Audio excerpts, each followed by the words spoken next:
Amanda Furr was not your typical 10-year-old. She didn't dream of becoming a ballerina, a teacher, or even a doctor. Amanda wanted to be something totally different. When Amanda Furr was 10 years old, she dreamed of becoming an Olympic shooter.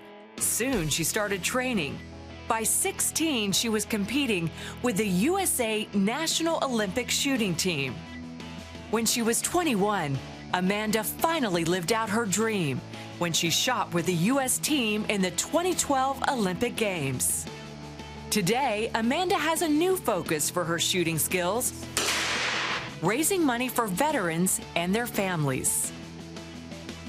And please welcome to the 700 Club, Amanda Furr and her big gun. Hi, Amanda. Hi. Wow, look at this bad boy. Yeah, it's good to see you. Good to see you. Thank you so much. Yeah. It's got its own little stand there. Yeah, it's not so often that I walk around, holding my rifle in high heels, so.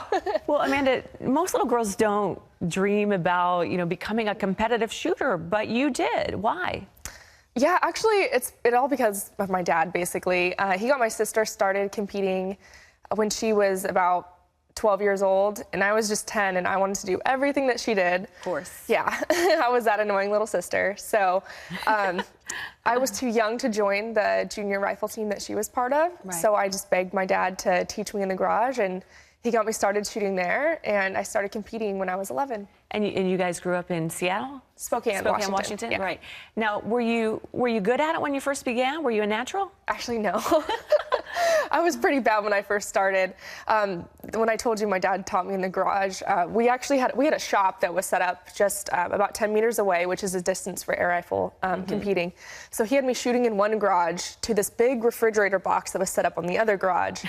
And I was so bad when I first started that I completely missed the refrigerator-sized box, and I made dents all over the all over shot up the whole garage, and your dad didn't care. Yeah, and he didn't fix it either. So he really likes to show it off now when people come up to the house. He's like, "This is where she first started." Well, apparently you got better because you made it to the Olympics. Now, Amanda, what kind of training does it take, and what kind of commitment does it take to make it to the Olympic shooting team? Well, to get from where I was then to where I am now and where I competed in the Olympics, it took a lot of work. And it took a lot of work physically as far as actually shooting and competing, but it's a psychological sport as well. Yeah. So I would say primarily psychological once you get your shooting positions down.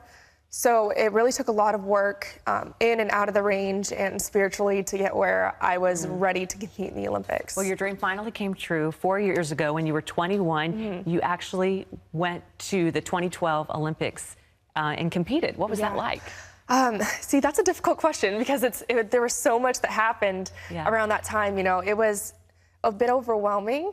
I was very young going to the Olympics, and it was just one of those experiences where I really got to take everything in.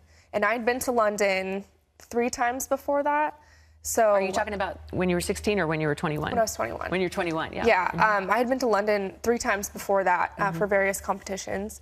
So I got to do all the touristy stuff before. So then when I actually went to the Olympics, I just got to take in the actual Olympic events and How did you do when you were there? I placed 15th, so I was actually tied for 12th. There was a few of us that were tied.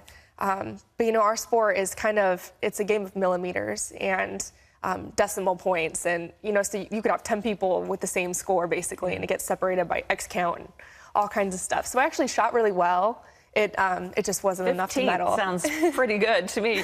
Well, you actually were on the rifle team at Ohio State University, where you went. That's where you went to college, right? Yeah. I was recruited by their rifle team, and I competed for them for 4 years. And in West Virginia University, where I went, it's right next door. And you say they have one of the best rifle teams in the country. They do. I hate to admit it, but we competed against them a lot. So it was a ton of fun getting to travel with, my other teammates at Ohio State and competing against my friends that went to other schools. Well, what part did your Christian faith play in helping you to succeed and become the shooter that you are? I would say that my faith is the reason why I made the 2012 Olympic team. 2008 was when I actually first tried out for an Olympic team. And at that point in my life, it seemed as if shooting was the only thing that I was living for. I was fully dedicated to it, and I had been for years. And so it more or less defined who I was as a person. And when I didn't make that team, I was alternate on the team, but I didn't actually get to compete. Yeah.